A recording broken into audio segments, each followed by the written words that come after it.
Sherin's taste the ബെസ്റ്റിൻ്റെ പുതിയ എപ്പിസോഡിലേക്ക് എല്ലാവർക്കും സ്വാഗതം. ഇന്ന് ഞാൻ ഉണ്ടാക്കാൻ പോകുന്നത് ഒരു ബ്രെയ്ഡഡ് ബ്രെഡാണ്. ഇതിന് ബ്രെയ്ഡഡ് ബ്രെഡ് എന്നോ ബ്രെയ്ഡഡ് പിസ്സ എന്നോ എന്ത് വേണേലും വിളിക്കാം. പക്ഷേ നമ്മളിതിൽ ചീസൊന്നും ആഡ് ചെയ്യാത്തതുകൊണ്ട് തൽക്കാലം ബ്രെയ്ഡഡ് ബ്രെഡ് എന്ന് തന്നെ വിളിക്കാം. ഇതിൻ്റെ ഉള്ളിൽ ഞാൻ സ്റ്റഫ് ചെയ്തിട്ടുള്ളത് ബീഫ് വെച്ചിട്ടാണ്. ബീഫിന് വേണമെന്ന് യാതൊരു നിർബന്ധമില്ല. ചിക്കൻ വെച്ചിട്ടോ വെജിറ്റബിൾസ് വെച്ചിട്ടോ എന്ത് വേണേലും നമുക്കിതിൽ ആഡ് ചെയ്യാം.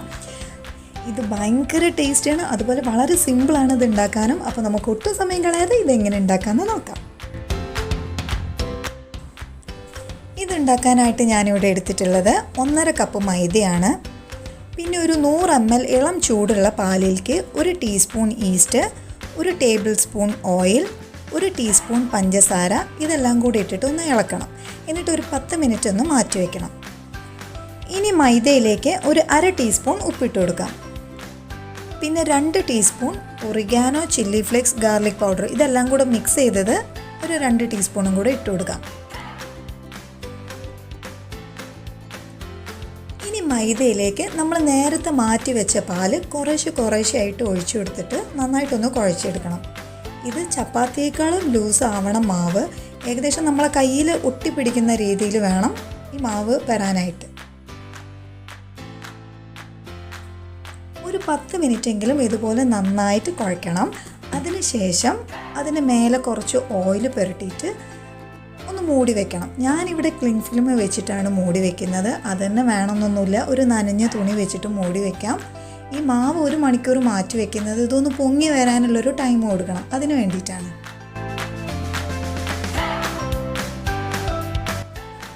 ഈ സമയം കൊണ്ട് നമുക്കിതിൻ്റെ ഉള്ളിൽ സ്റ്റഫ് ചെയ്യാനായിട്ടുള്ള മസാല തയ്യാറാക്കിയെടുക്കാം. അതിനുവേണ്ടി ഒരു പാൻ ചൂടായതിനു ശേഷം അതിലേക്ക് വെളിച്ചെണ്ണ ഒഴിച്ച് 1 ടീസ്പൂൺ വെളുത്തുള്ളി അരിഞ്ഞതും, 1 ടീസ്പൂൺ ഇഞ്ചി അരിഞ്ഞതും, 2 പച്ചമുളക് ചെറുതായി അരിഞ്ഞതും ചേർത്ത് നന്നായിട്ടൊന്ന് ഇളക്കണം. അതിനുശേഷം 2 സവാള ചെറുതായി അരിഞ്ഞതും ഇട്ട് നന്നായിട്ടൊന്ന് വഴറ്റിയെടുക്കണം.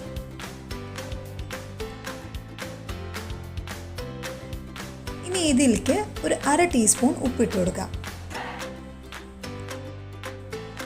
സവാള ഏകദേശം ഒന്ന് വഴന്നു വന്നതിന് ശേഷം നമുക്ക് 1 ക്യാപ്സിക്കം ചെറുതായി അരിഞ്ഞതും കൂടി ഇട്ട് കൊടുക്കാം.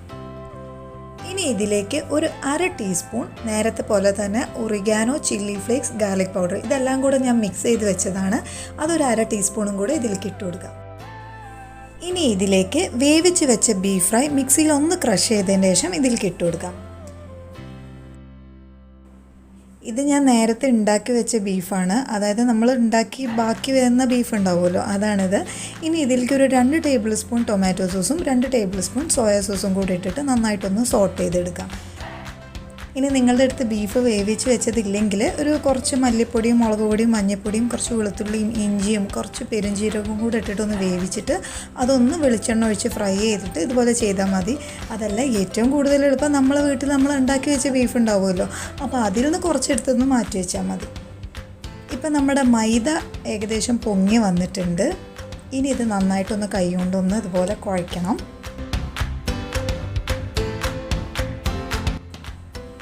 ഇനി ഈ മാവിനെ കത്തി കൊണ്ട് കട്ട് ചെയ്തിട്ട് അതിന് 3 പീസസ് ആക്കണം. എന്നിട്ട് അതിലത്തെ 1 പീസും കൂടി എടുത്തിട്ട് വീണ്ടും ഈക്വൽ ആയിട്ടുള്ള 3 പീസസ് ആക്കണം.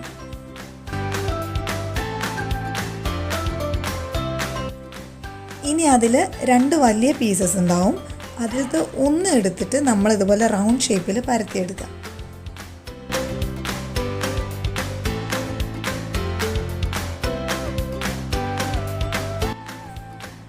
ഈ സമയം ഒരു പഴയ ഫ്രൈ പാൻ എടുത്തിട്ട് അതിൽ കുറച്ച് ബട്ടർ തേക്കണം. ഫ്രൈ പാൻ തന്നെ വേണമെന്നൊന്നുമില്ല, ഒരു സ്റ്റീലിൻ്റെ പ്ലേറ്റ് ആയാലും മതി. അതിലൊന്ന് ബട്ടർ തേക്കുക. ഇനി മാവ് അതിൽ വെച്ചിട്ട് നമ്മൾ പരത്തി വെച്ച മാവ് അതിൽ വെച്ചിട്ട് പിസ്സ സോസ് അതിൽ പുരട്ടണം. ഒരു 2 ടീസ്പൂൺ പിസ്സ സോസ് പുരട്ടിയാൽ മതി. ഇനി നമ്മൾ നേരത്തെ ഉണ്ടാക്കി വെച്ച മസാല ഇതിലേക്ക് ഇട്ട് കൊടുക്കാം. അത്യാവശ്യം നല്ല മസാല വേണം, ഇത് നല്ലോണം നിറഞ്ഞ് നിൽക്കണം, അപ്പോഴാണ് ഇതിന് നല്ലൊരു ടേസ്റ്റ് ഉണ്ടാവുക. അതായത് ബീഫാണ് കുറച്ചും കൂടെ അധികം എന്നുണ്ടെങ്കിൽ കുറച്ചും കൂടെ നന്നായിരിക്കും. ബീഫിനെ വേണമെന്നൊന്നുമില്ല, ചിക്കൻ ആയാലും കുഴപ്പമില്ല, ചിക്കൻ കുറച്ച് അധികം വേണമെന്ന് മാത്രം. ഇനി 2ാമത്തെ വലിയ പീസ് എടുത്തിട്ട് ഇതുപോലെ റൗണ്ട് ഷേപ്പിലൊന്ന് പരത്തിയെടുക്കാം. എന്നിട്ട് ഒരു കത്തി കൊണ്ട് ഇതുപോലെ ഒന്ന് വരഞ്ഞു കൊടുക്കാം. ഇത് മുഴുവനായിട്ടും ഇതുപോലെ വരഞ്ഞു കൊടുക്കണം.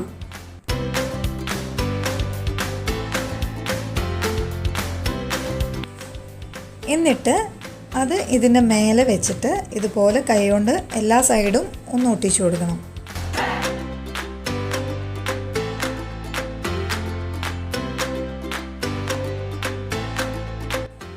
ഇനി ബാക്കി വന്ന 3 പീസസ് ഉണ്ടല്ലോ, അത് ഇതുപോലെ നീട്ടണം.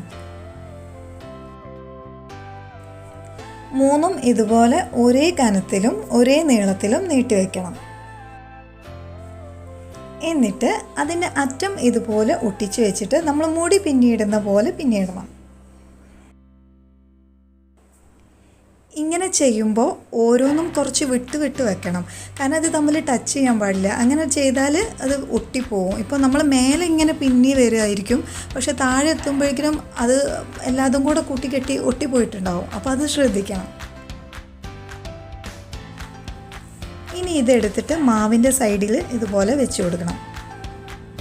ഈ സ്റ്റെപ്പ് ചെയ്യാൻ കുറച്ച് ബുദ്ധിമുട്ടുള്ളവരാണെങ്കിൽ നേരെ ഇങ്ങനെ തന്നെ ബേക്ക് ചെയ്യാം, ഒരു കുഴപ്പമില്ല.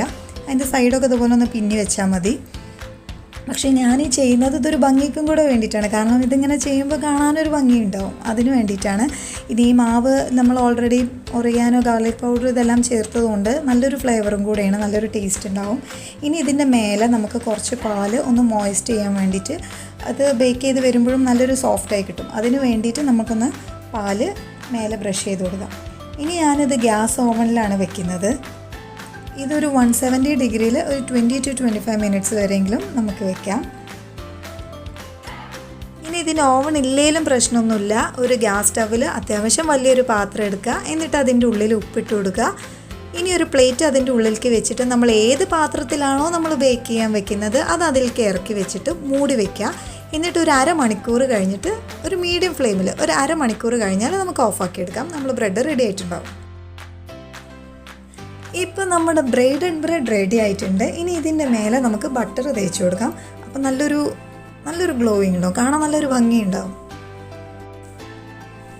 അപ്പോൾ നിങ്ങളിത് എന്തായാലും വീട്ടിലുണ്ടാക്കി നോക്കണം. ഇത് നല്ല ടേസ്റ്റിയാണ്, അതുപോലെ വളരെ സിമ്പിളാണ് ഇത് ഉണ്ടാക്കാനായിട്ട്.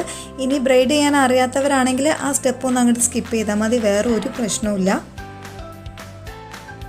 അപ്പോൾ നിങ്ങൾക്ക് എൻ്റെ വീഡിയോ ഇഷ്ടപ്പെട്ടെന്ന് വിചാരിക്കുന്നു. ഇഷ്ടപ്പെട്ടെങ്കിൽ ലൈക്ക് ചെയ്യുക, ഷെയർ ചെയ്യുക. ആദ്യമായിട്ടാണ് നിങ്ങൾ എൻ്റെ വീഡിയോ കാണുന്നതെങ്കിൽ ഒന്ന് സബ്സ്ക്രൈബ് ചെയ്യുക. ഒപ്പം താഴെ കാണുന്ന ബെല്ലൈക്കണും കൂടെ ക്ലിക്ക് ചെയ്ത് ഓൾ അമർത്തിയാൽ ഞാൻ അപ്ലോഡ് ചെയ്യുന്ന എല്ലാ വീഡിയോസും നിങ്ങൾക്ക് കാണാൻ സാധിക്കും. വീണ്ടും ഒരു ടേസ്റ്റി ആൻഡ് ഹെൽത്തി റെസിപ്പിയുമായി ഞാൻ വരാം. അതുവരേക്കും thanks for watching and bye from Sherin.